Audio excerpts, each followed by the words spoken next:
Bueno, eso ya no se puede.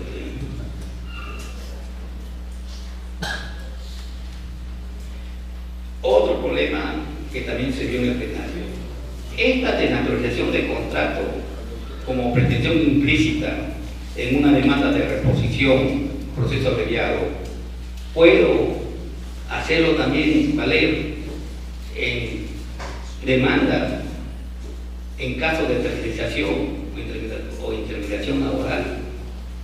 También se acordó que sí se puede. No hay ninguna diferencia con un contrato fraudulento o un contrato desnaturalizado. ¿Por qué? Porque aquí pueden resultar válidas las dos propuestas aparentemente antinómicas.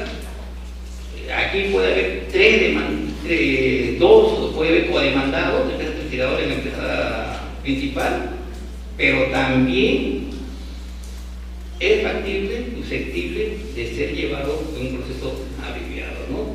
Si de por sí es un proceso que ha sido conocido por un juez especializado, con más razón puede ser conocido por un tribunal como proceso abreviado en el curso de apelación. Aquí pues, no hay unos problemas de remuneraciones devengadas del perfil de despido nulo. Como habíamos dicho, en el despido nulo, las remuneraciones caídas, las devengadas, no necesitan de demostración ni prueba. Cuentan con una presunción de prueba y de iure. Es decir, están en la norma. La norma señala, el juez cuando declara fundado la demanda por nulidad de despido, ordenará inmediatamente el pago de la reducción de devengadas. ¿Qué prueba? Usted tiene que ofrecer ninguna, es una presunción.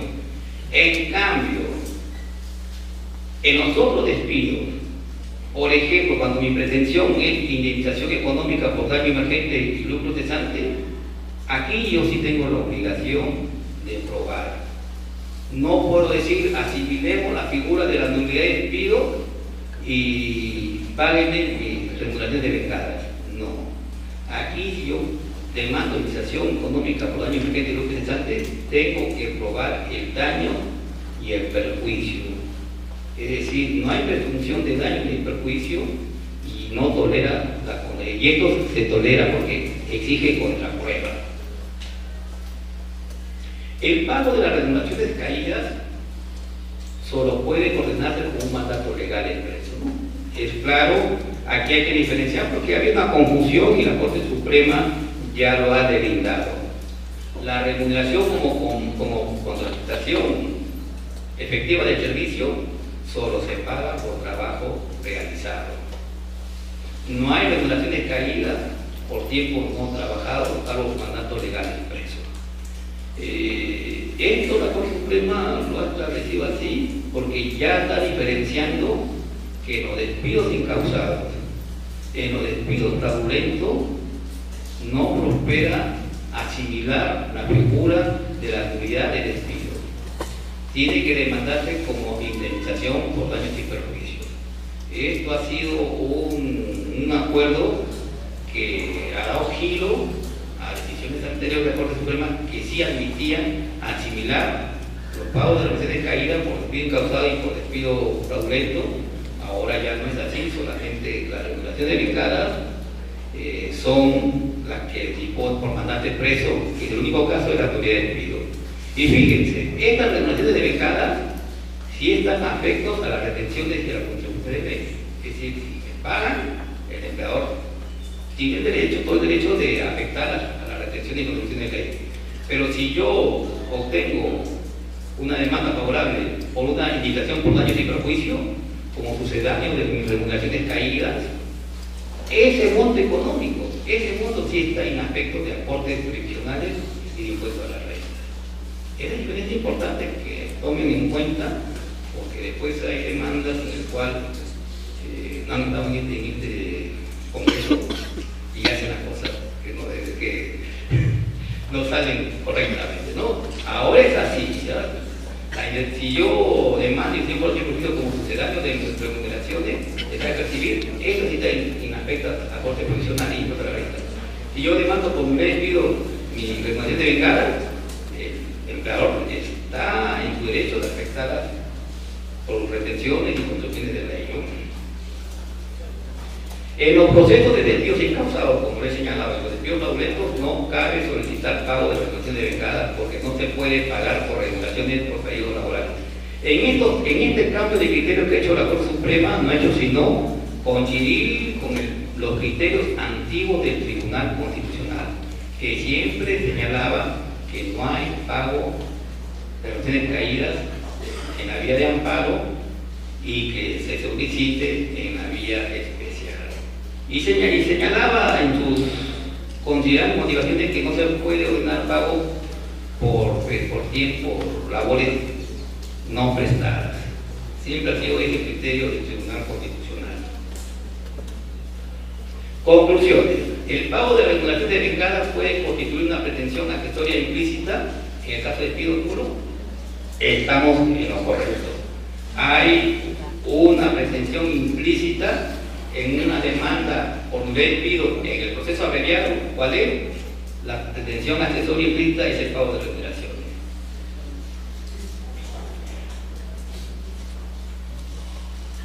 Si demandamos en reposición, fíjense, si demandamos en reposición la indemnización por daños y perjuicios provocados por un despido incausado fraudulento,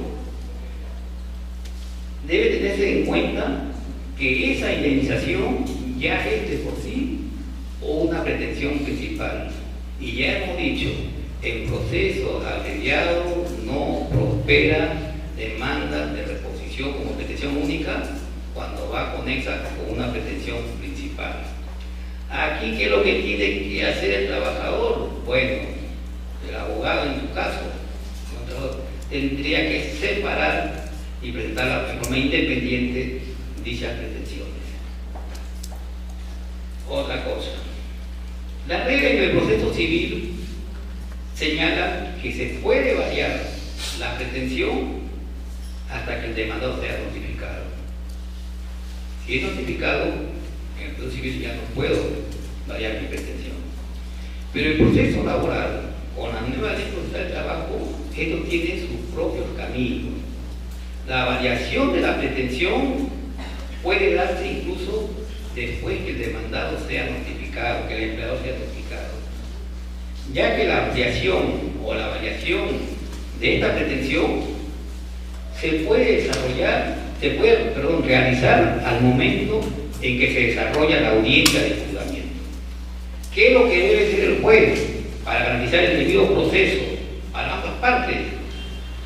Es correr traslado, notificando ese acto al demandado para que realice su defensa, su derecho a contradicción, de manera que le garantice su debido proceso, y lo tiene que hacer oralmente. No es que el juez suspenda para que vaya la parte demandada a hacer un escrito para contestar, no. Tiene que hacerlo oralmente. Esa es la esencia de la proceso de trabajo, la oralidad entre las partes. Porque con esta oralidad, pues, la justicia es severa. Ya olvidemos los escritos, que los escritos simplemente, el modelo de escrito ha servido para entorpecer el desarrollo del proceso, alargarlo en el tiempo, y en un proceso largo, el más beneficiado siempre es el demandado, el empleador. El más perjudicado en un proceso largo siempre ha sido el trabajador. ¿Por qué? Porque el trabajador, hay urgencia económica y con más razón hay urgencia de reposición en su trabajo. En el empleador el interés es alargar para no reponer o alargar para pagarle después a cuentagotas al trabajador, ¿no? Esa es una situación que siempre está inmersa en el derecho de trabajo, que es la pugna entre los intereses del trabajador y los intereses de un empleador. Ahora vamos a tocar el punto del plenario de Tacna, desarrollado el 24 y 25 de octubre. Acá son 3 puntos para que podamos desarrollarlos en el tiempo que nos ha dado la comisión. En Tacna se planteó el primer problema, las excepciones. La pregunta del problema fue la siguiente: Si las excepciones contenidas en el escrito de contestación de demanda necesariamente debe ser oralizada en la audiencia correspondiente, además debe ser resueltas en la audiencia, en la propia audiencia, ¿por qué se suscitó un problema interpretativo sobre estas excepciones? Porque la norma, la ley de trabajo no dice mucho, no tiene mucho contenido, hay mucho vacío. En cambio, si nos remitimos a la antigua ley, norma postal derogada, 636, ahí se especificaba. Las excepciones se desarrollaba antes de la audiencia y juzgamiento, era una especie de saneamiento y se declaraba fundada, daba por concluido el proceso y apelaba a la otra parte afectada, iba a la sala y se resolvía. Y se declaraba infundada la excepción con el 2636, la parte afectada interponía su recurso de apelación y esta apelación era elevada sin calidad diferida y sin efecto suspensivo y era resuelto conjuntamente con la sentencia. Esto ya no funciona así con la nueva ley procesal del trabajo, ya no funciona así.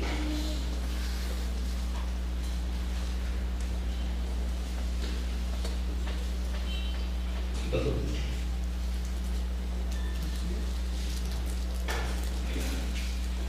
Entonces, ante esta situación novedosa que la nueva ley procesal ha traído, se enfrentaron tres posiciones.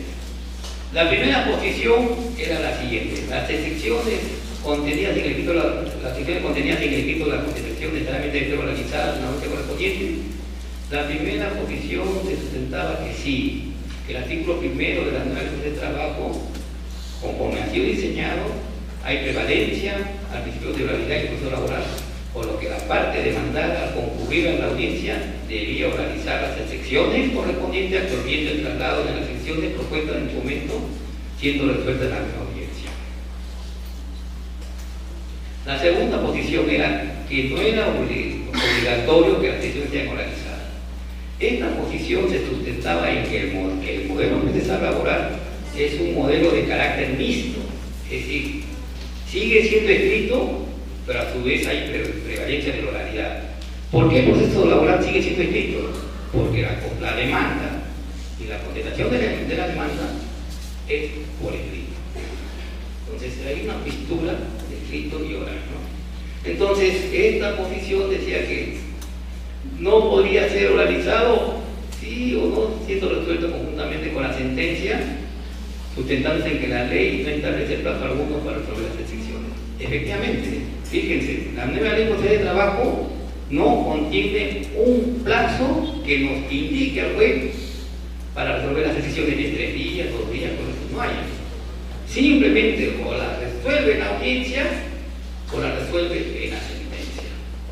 Entonces esto nos da, a los abogados nos hace cambiar, porque el usual han estado trabajando con la 2676, que había plazos, que había procedimientos para resolver las excepciones. Entonces surgió una tercera posición y se estableció que no es obligatorio que las excepciones sean moralizadas en la audiencia correspondiente, sino que basta que conste en el escrito de contestación y puedan ser resueltas antes de la sentencia o junto con ellas. Esa es la posición que ganó, es decir, ¿para qué hacernos la vida imposible a los jueces, con tanto trabajo que tienen también, que estas excepciones tienen por qué ser oralizadas? Porque ya hemos escuchado a los jueces exponer acá, doctor Alfredo, que las audiencias son largas, son 4 audiencias diarias y terminan su jornada sin despachar, porque toda la mañana se han dedicado al juzgamiento, a hacer estas cosas.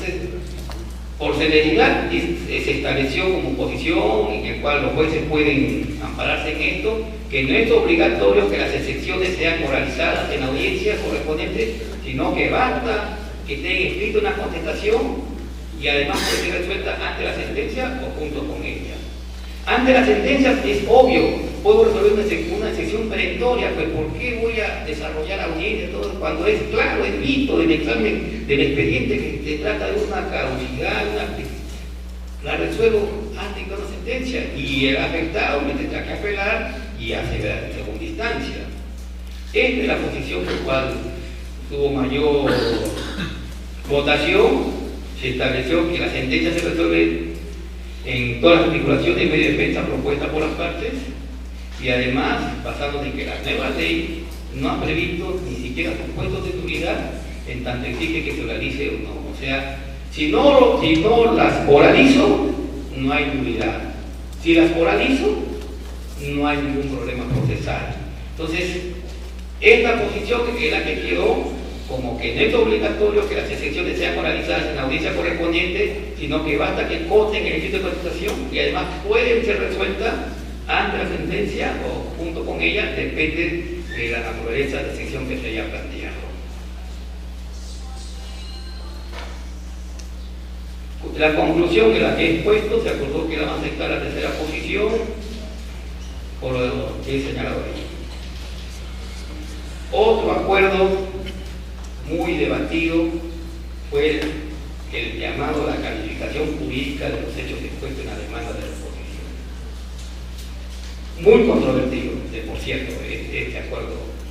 Y estos acuerdos plenarios jurisdiccionales, en realidad, en lo que yo he asistido y en lo que ustedes pueden haber revisado del año 1998, todos los acuerdos se han hecho pensando siempre en la parte débil de la relación procesal, cuál es el trabajador. Todos los acuerdos siempre se han hecho, siempre se han llegado a esas conclusiones para favorecer en la interpretación de las normas procesales, las normas objetivas al trabajador.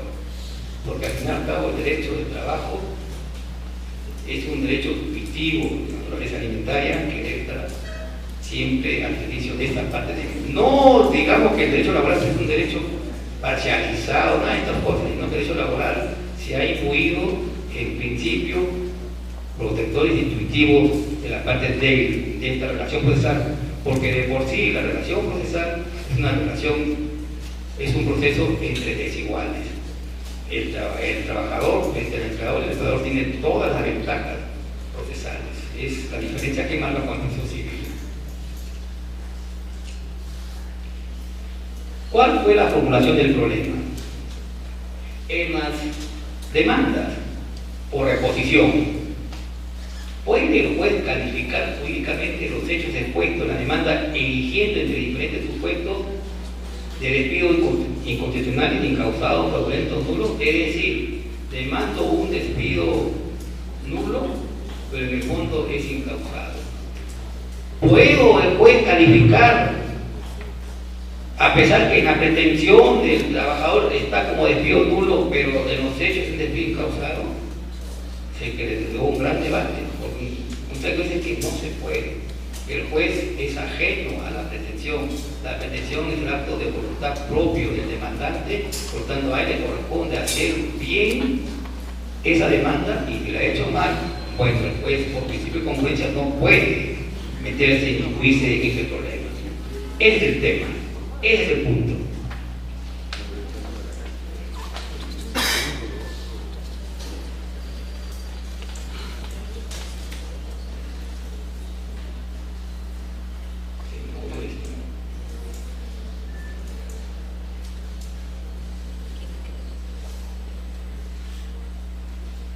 Para ello, vemos la pretensión.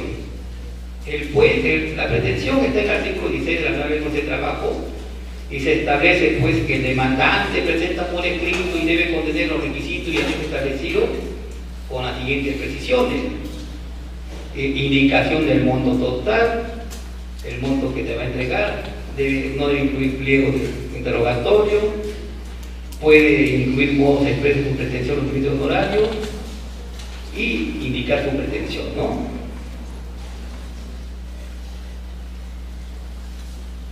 Cuando la pretensión es reposición, entonces tenemos que ver que la reposición es aquella que tiene tutela restitutoria, es decir, demanda de despido nulo, demanda de despido incausado, demanda de despido fraudulento, ¿no? Ya sabemos lo que es despido nulo. Despido incausado es la decisión arbitraria, abusiva del empleador, que si de manera verbal o escrita deja sin efecto el contrato suscrito por el trabajador, Y el fraudulento pues, es el creado por el tribunal. Fue el tribunal quien creó esta figura de testigo fraudulento, que nos señala y cuando se imputa al trabajador hechos notoriamente inexistentes o falsos.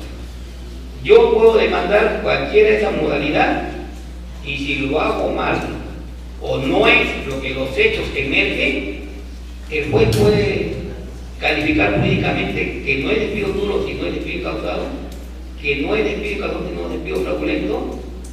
Ese es el problema.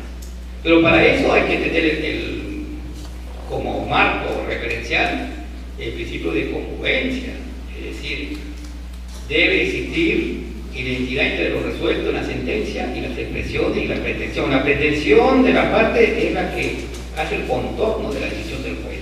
La pretensión del demandante obliga al juez a pronunciarse sobre ella. Por principio de congruencia se le exige al juez que al pronunciarse sobre una causa no omita, no altere, no exceda las peticiones contenidas en el proceso a resolver, a razón que el juez no debe extralimitar su facultad. Ese es el principio de congruencia que nos han enseñado en derecho procesal civil. Y también nos enseñado en derecho laboral, pero el principio de congruencia en el derecho laboral tiene sus limitaciones. Ahí están mis alumnos, está la ultra petita. Yo señalo, y mi pretensión es un monto económico por error aritmético, es más. Entonces el juez necesita facultad para hacer ultra petita en laboral. Entonces, este principio de congruencia en materia laboral tiene su forma de verse, porque es un proceso de desiguales y un proceso en el cual hay un contenido alimentario. El principio de congruencia nace del derecho civil, entonces no podemos aplicar en rigor lo que nos informa el derecho civil sobre el principio de congruencia. Y esto lo encontramos en el amparo de esta resolución del tribunal. Dice, el tribunal ha dicho, el juez constitucional, luego de un análisis fáctico, tiene el deber de reconocer el trasfondo o el núcleo de lo solicitado y pronunciarse respecto a ello, sin que ello puede significar o representar una determinación de sus facultades. Ustedes me dirán, pero doctor, este juez es constitucional. Fíjense, el juez laboral está en una justicia omnicomprensiva. Así lo ha definido la nueva ley de trabajo, es decir, es casi un juez constitucional por todas las facultades que tiene como materia para resolver. Es un equivalente de un juez constitucional. Entonces, si eso es así, el juez laboral queda facultado para reconocer el trasfondo, el núcleo de la pretensión del trabajador y pronunciarse respecto a él. ¿Esto es cambiar el petitorio? En realidad yo considero que no. Eso no es cambiar el petitorio, porque lo que hace el juez es identificar el verdadero acto de voluntad en su pretensión que el trabajador ha querido plantear en su petición, frente al error de la confección de su demanda. Entonces ya estamos viendo un punto superando el principio de congruencia, que sí el juez puede calificar jurídicamente la pretensión de la demanda del demandante. Entonces, para esto el juez puede recurrir a las siguientes herramientas procesales: suplencia de queja, deficiencia, iuria domicuria y prevalencia del fondo sobre la forma. ¿Qué es la suplencia de queja deficiente? Es aquella facultad que tienen los jueces para adecuar la pretensión de los quejosos a fin de otorgarle la protección de sus derechos fundamentales que requieran en el supuesto que se abierta un error o una omisión en el criterio de demanda.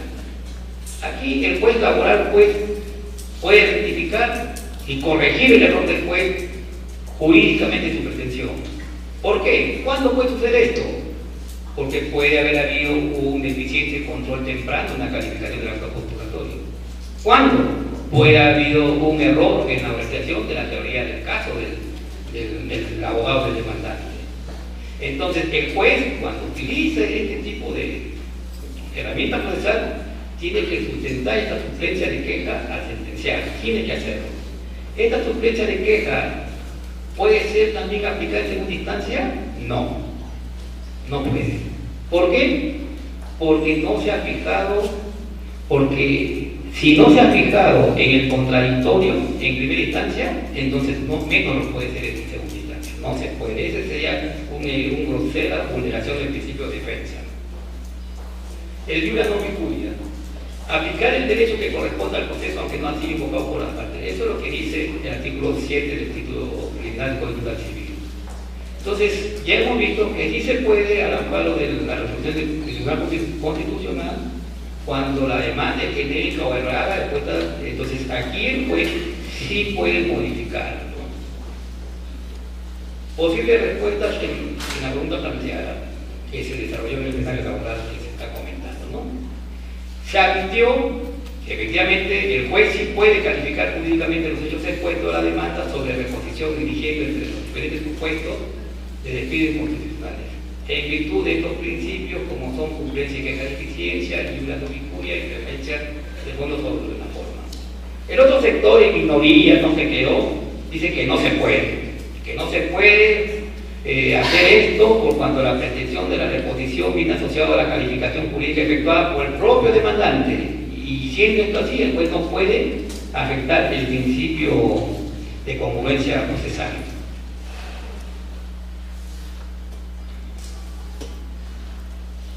El acuerdo plenario, como el que acabo de poner, es que sí puede calificar jurídicamente, pero siempre hay un pero.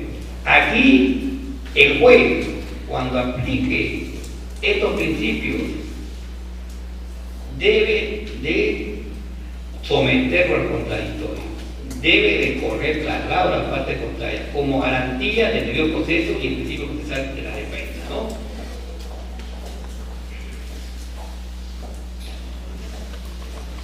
Esto es la prevalencia del fondo de la forma. Miren, el derecho de trabajo es un derecho cuya naturaleza es intuitiva y alimentaria, ¿no? Y es un derecho fundamental en la persona. Entonces, todos estos conceptos permiten que el juez laboral haga prevalecer el fondo sobre la forma del proceso. Es decir, las formalidades del proceso no pueden impedir el logro de los objetivos del derecho sustantivo laboral. No puede. ¿Por qué? Porque el derecho procesal laboral se legitima así, es decir, se legitima garantizando el derecho al trabajo, se legitima garantizando el derecho de expresión, la oralidad, se legitima garantizando el derecho de integridad física de los justiciables. Aquí tenemos en cuenta la integridad física. Todo proceso, como sabemos, todo proceso es en realidad un conflicto de intereses, es el conflicto civilizado, ¿no? Ya no resolvemos nuestros problemas, nuestras diferencias a palos, no. Vamos al órgano jurisdiccional, hay un debido proceso y este derecho procesal nos garantiza la integridad física de los justiciables. Y con ello, ¿qué cosa? Se garantiza una convivencia laboral dentro de un Estado con justicia social. ¿Qué es lo que aspira el derecho del trabajo? Justicia social entre el trabajador y su empleador. Justicia social con una garantía en su trabajo. Justicia social con un órgano jurisdiccional que le dé tutela, no que lo desproteja. Entonces, en base de estas herramientas, el juez sí puede calificar jurídicamente la pretensión demandada cuando ésta contiene deficiencias o errores. En reposición estamos hablando del tema.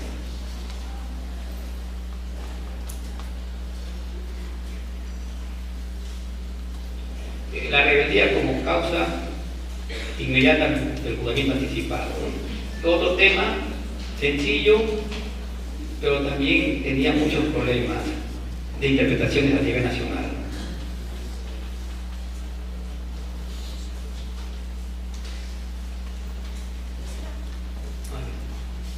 ¿Debe el juez decidir el juzgamiento anticipado una vez producido el supuesto de la rebeldía automática? Sí. ¿Cuándo hay rebeldía automática de acuerdo a la nueva ley? Primero, cuando hay una asistencia física del demandado a la conciliación, a la audiencia única. Segundo, cuando asiste la parte demandada a las audiencias no contesta la demanda. Y tercero, cuando asiste la parte demandada, lleva su contestación de demanda, pero representa a un apoderado y no tiene poder suficiente para conciliar, es declarado rebelde. Entonces, el problema está, ¿puede el juez automáticamente resolver ese proceso, decidir ese proceso que se examinó en el plenario?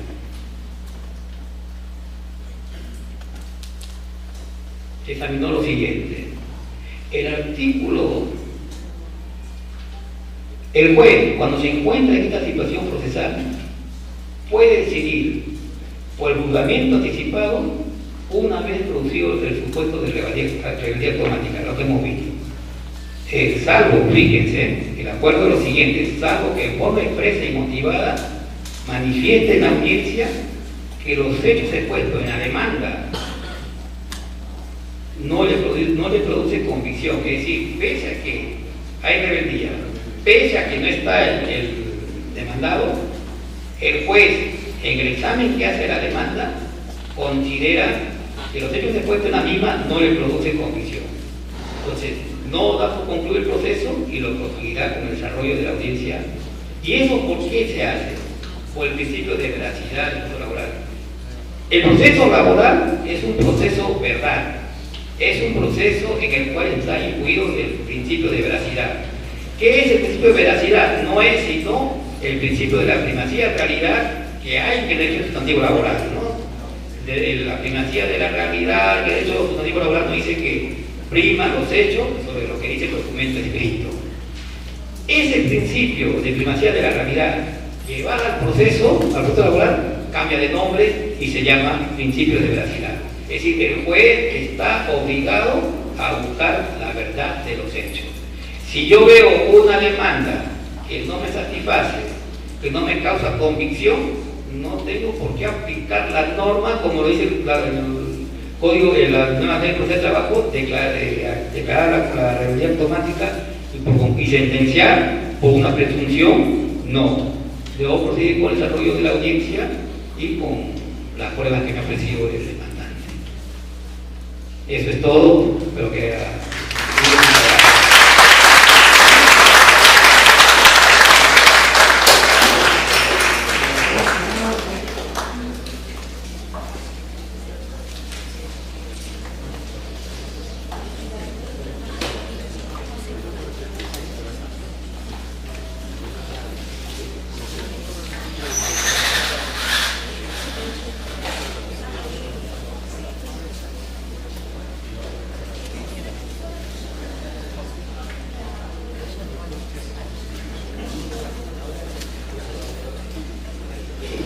agradecemos la participación del doctor Marco Antonio Pérez Ramírez, docente universitario de la Universidad Nacional Pedro Ruiz Gallo y presidente de la primera sala laboral de Lambayeque.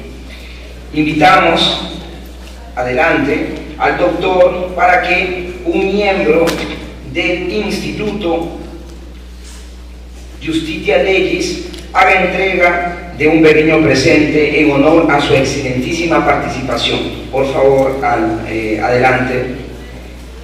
Se invita a la señorita Mariana García Junco, miembro de Justitia Legis, para que haga presente al doctor por su excelentísima ponencia.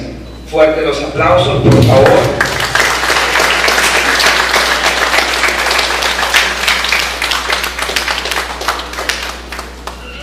Muchísimas gracias, doctor Marco Antonio Pérez Ramírez.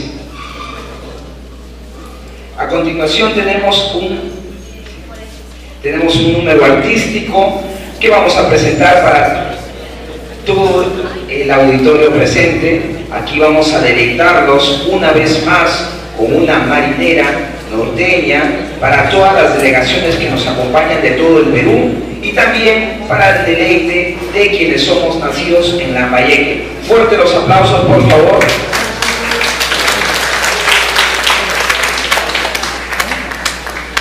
¿Cuál es mejor?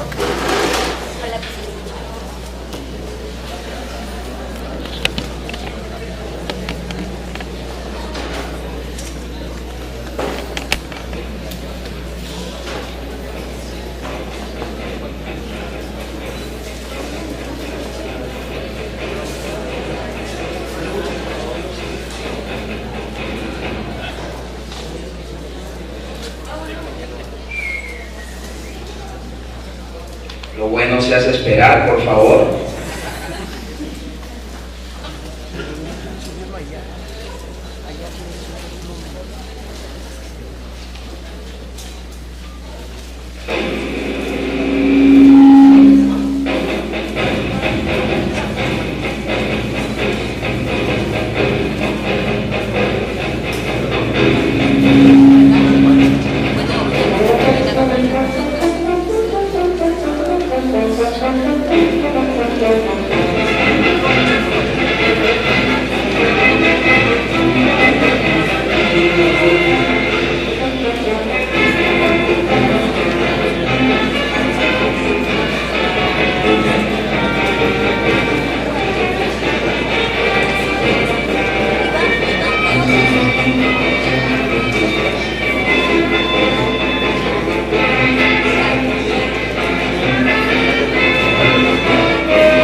De un baile norteño.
Este número artístico fue presentado en homenaje al doctor Francisco Gómez Valdés en el primer Congreso Nacional de la Nueva Ley Procesal del Trabajo. Fuerte los aplausos otra vez. Se les está entregando un pequeño refrigerio a todos los asistentes. Por favor, mantenerse en sus lugares. Se les estarán acercando el comité organizador para entregarles los refrigerios respectivos. En algunos momentos daremos inicio a las ponencias magistrales del doctor Francisco Javier Romero Morales y el doctor Francisco Gómez Valdés, hoy en homenaje en este primer Congreso Nacional. En unos minutos daremos inicio a la siguiente ponencia.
El primer Congreso Nacional de la nueva Ley Procesal del Trabajo, aciertos y vicisitudes a propósito de los 4 años de implementación de la Ley número 29.497 en el Distrito Judicial de Lambayeque, Chiclayo 2014, el 3, el 4 y 5 de diciembre, realizado en homenaje al doctor Francisco Gómez Valdés. Se complace en presentar a la siguiente ponencia a cargo del doctor Francisco Javier Romero Montes, abogado por la Universidad Nacional Mayor de San Marcos, doctor en Derecho de la Universidad Nacional Mayor de San Marcos, ex director del posgrado de la Universidad Nacional Mayor de San Marcos, docente principal de la Facultad de Derecho y Ciencias Políticas de la Universidad Nacional Mayor de San Marcos, docente del posgrado de la Universidad Nacional Mayor de San Marcos, autor de varias obras en materia laboral y procesal laboral. Hoy nos deleita con su magna exposición con la temática Logros y frustraciones de la nueva Ley Procesal de Trabajo. Fuertes los aplausos para el doctor.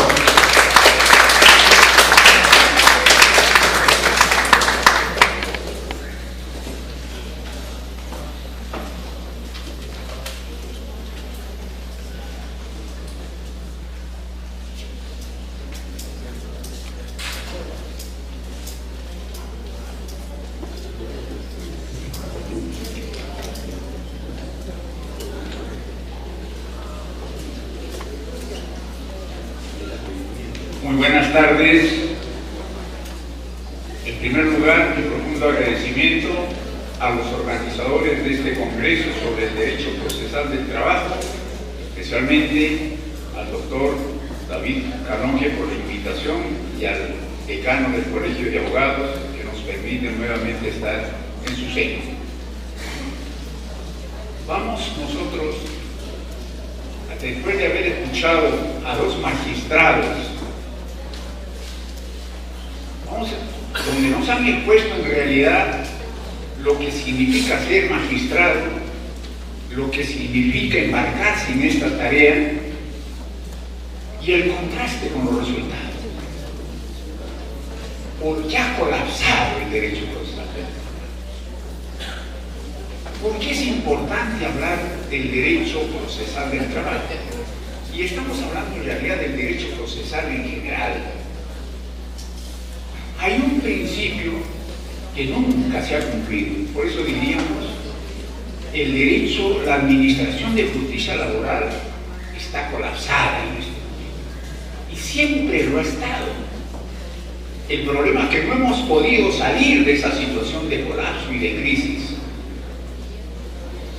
La organización de este Congreso, como cualquier otro evento, tiende a eso, a solucionar esos problemas, a solucionar esa crisis, para que no continuemos por ese camino.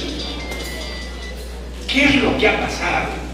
Revisemos un poco ligeramente la historia. En consecuencia, ¿cuál es el rol de ustedes cuando vienen a este Congreso? Encontrar una solución a eso. Que la gente encuentre lo que se llama el valor de la justicia. Lamentablemente hay un principio que no se cumple, el principio de la celeridad. Si usted no cumple en administrar justicia rápidamente, como muchos dicen, ya no es justicia. Entonces acá nos ha fallado algo. Entonces veamos, como digo, históricamente qué ha pasado con esto del derecho procesal del trabajo en concreto. En realidad, nuestras primeras andanzas sobre el proceso laboral se inicia el año 1930 con la ley 6871, cuando los conflictos que había eran pues los que provenían de una antigua ley del servicio privado, que era la ley 4916, y la ley de accidentes de trabajo, que venía desde comienzos de siglo.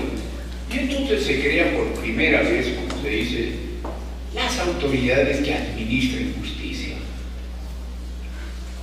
Obviamente, en todos los tiempos ha habido el problema que vivimos en la actualidad. Posteriormente, ya diríamos el año 1941, se dicta una nueva ley, la ley 9083, donde se establece ¿qué cosa? Se establece por primera vez en el Perú lo que se llama el fuero de trabajo, o digamos nosotros de alguna manera se crea para resolver estos conflictos en primera instancia la Administración de Justicia Laboral, y entonces se crea en segunda instancia un organismo como es el Consejo, para que resuelva en segunda instancia. Pero además, después de esto, estaba la Autoridad Administrativa de Trabajo a cargo del Ministerio de Trabajo, que se encargó de resolver los conflictos que se presentaban entre empleadores y trabajadores. Por este camino hemos andado hasta el año 1971. El año 1971, en realidad nosotros, a través de una ley que es un decreto ley en pleno gobierno militar, que es el decreto ley 19040, se establece por primera vez en el Perú lo que se llama el fuero privativo laboral, creándose para el efecto, en primer lugar, desapareciendo las autoridades que se habían creado en 1930 y en 1941, y apareciendo en su lugar de eso el fuero privativo laboral, a cargo de jueces que tenían un valor, yo diría, de magistrados, los que administraban justicia. Sus sentencias eran cosa juzgada, pero se crearon, como les digo, por un mandato de la ley orgánica del sector trabajo, de manera que un organismo de alguna manera administrativo, donde se resolvían estos conflictos, y que se dividió pues en esa época, yo diría, teniendo en cuenta si la relación laboral estaba vigente o había concluido. Si la relación laboral estaba vigente, entonces correspondía a la autoridad administrativa de trabajo, creándose para el efecto lo que se llamó las divisiones de trabajo en primera instancia y la subdirección de relaciones colectivas que resolvían en segunda instancia. Y cuando la relación laboral ya había concluido, entonces íbamos a lo que se llaman los jueces de trabajo. Entonces, los jueces resolvían en primera instancia. Luego, como les digo, viene una segunda instancia, que es el consejo que resuelve en segunda instancia. Entonces, ahí tenemos esa forma de administración de justicia. Todo esto, siempre, en toda época, siempre ha habido lo que se llama la congestión de los expedientes, lo que nos impide decir que en realidad estamos cumpliendo la misión de administrar justicia. Lamentablemente, en todo momento los dispositivos van cambiando y cambiando, al parecer buscando un feliz destino, que hasta el momento, como le digo, no lo hemos encontrado. Entonces viene la Constitución del año 1979, que pone fin, yo diría de alguna manera, a este fuero privativo laboral y establece que la administración de justicia corresponde al Poder Judicial y no a autoridades administrativas. Y entonces, como esto se había creado como una autoridad administrativa en el Ministerio de Trabajo, automáticamente debían dejar de administrar justicia estas autoridades y entrar en lo que se llama el Poder Judicial. Lamentablemente para nosotros, esta Constitución desde el punto de vista laboral no funcionó. No funcionó nunca. Durante toda la década del 80 pasamos nosotros con estos famosos decretos supremos que se había dictado, como digo, a la luz de la Ley Orgánica del Poder Judicial, a la luz de la Ley Orgánica del Ministerio de Trabajo. El 06, el 07, el 0380, toda una década. Cuando en el año 1992, ¿por qué en realidad no entró en vigencia la Constitución? Por una simple razón. No había una nueva ley orgánica del Poder Judicial. Era necesario cambiar la ley orgánica del Poder Judicial para que el Poder Judicial tuviera competencia y se viera cómo se organizaba la administración de justicia laboral. Lamentablemente durante una década no se hizo. Vino el golpe de Estado, se establece una nueva Constitución. Esta nueva Constitución, ¿qué trae como consecuencia? La expedición de la Ley 26636 del año 1996. Al parecer, siempre hemos caminado, yo diría, equivocadamente. Siempre nos hemos preocupado en estos pasos que vienen desde el año 1930 hasta la Ley 26636, pensando en que hay que modificar las leyes procesales y que modificando las leyes procesales resolvíamos el problema de la administración de justicia, lo cual es un criterio equivocado. Hoy día hablamos de lo que se llaman los principios democráticos en toda sociedad. Hablamos de lo que se llama el imperio del derecho en toda sociedad. Lamentablemente, ¿qué cosa hay dentro de este contenido del debido derecho, de lo que es la justicia? Yo diría que es el reducto del pueblo, ahí es donde descansa. Cuando el hombre pierde su valor en la justicia, lo ha perdido todo. Ahí es cuando el hombre comienza a destruir lo que hay para crear algo nuevo, no queda otro camino. Viene lo que se llama las épocas revolucionarias. Hay que cambiar lo que no sirve para entrar en un criterio diferente. Eso nos sucede. Nos preocupamos de la ley, pero no nos preocupamos de si se lograba lo que pretendíamos con esta ley. Hacer un Estado democrático donde impere la justicia, donde se administre justicia debidamente. Hoy hemos escuchado a dos magistrados y nos hemos dado cuenta de la gran labor que hacen para administrar justicia. Ayer se instaló un nuevo presidente del Poder Judicial. ¿Y qué es lo que dice en su mensaje? Dice: yo exigiré a los jueces a que cumplan con la ley. Y siempre todo presidente que ha entrado ha ido con ese mensaje: exigir a los magistrados a que cumplan con la ley, a que se cumplan los plazos. Eso es todo.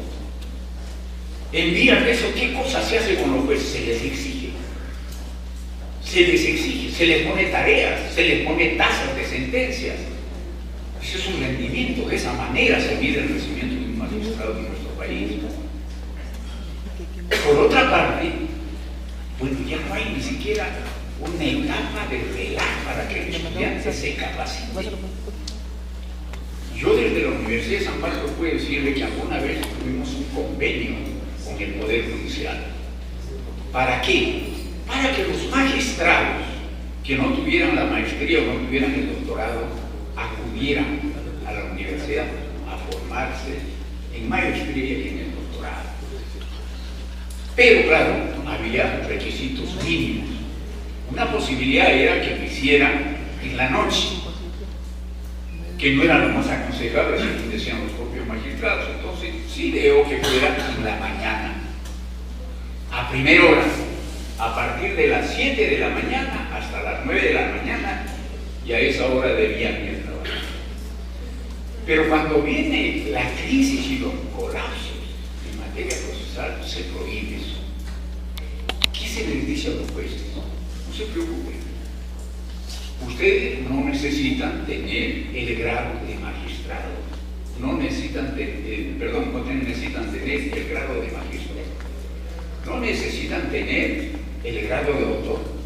Basta que acrediten que han estudiado eso y se acabó. Y por otra parte, se prohíbe que los estudiantes o los magistrados acudan a sus clases entre las 7 y las 9 de la mañana y se dice: no, la hora exacta de trabajo es a las 8 de la mañana y a las 8 de la mañana tienen que estar en su despacho. Total, se mató todo el entusiasmo de estudio que había entre el Poder Judicial y un centro universitario como IRESTE o cualquier otro. Había en San Marcos, había en la Católica, había en otras universidades, se cortó el ciclo. Entonces, ¿qué es lo que primaba? ¿Primaba la calidad del docente? No primaba la calidad del docente. ¿Qué es lo que primaba? Lo que haga, que acelere, ponga límite tasas. Por ahí se les evalúa. ¿Quién hace más sentencias? Ese es el mejor juez. Entonces ya esto ha traído como consecuencia, pues, que hoy día, como digo, nosotros colapsemos. Entonces, fíjense, yo me acuerdo que el año 2003, ya cuando había terminado el gobierno del señor Fujimori, viene un nuevo gobierno, y entonces la ley 26636, que es del año 1996, y el año 2003 yo llego al Congreso como asesor de la Comisión de Trabajo y Seguridad Social, y me encuentro con una novedad, que había como 40 proyectos de ley para modificar la ley procesal del trabajo. Esta ley procesal del trabajo, que recién había entrado en vigencia el año 1996, y el año 2003 ya estaba colapsado. Ya estaba colapsado. Los 40 proyectos de ley, eso nos decía, que no andaban en la ley. Ahora, ¿cómo se hizo esta ley 26636? Con todas las exigencias y ritualidades. Para dar esta ley 26636, no solamente intervinieron los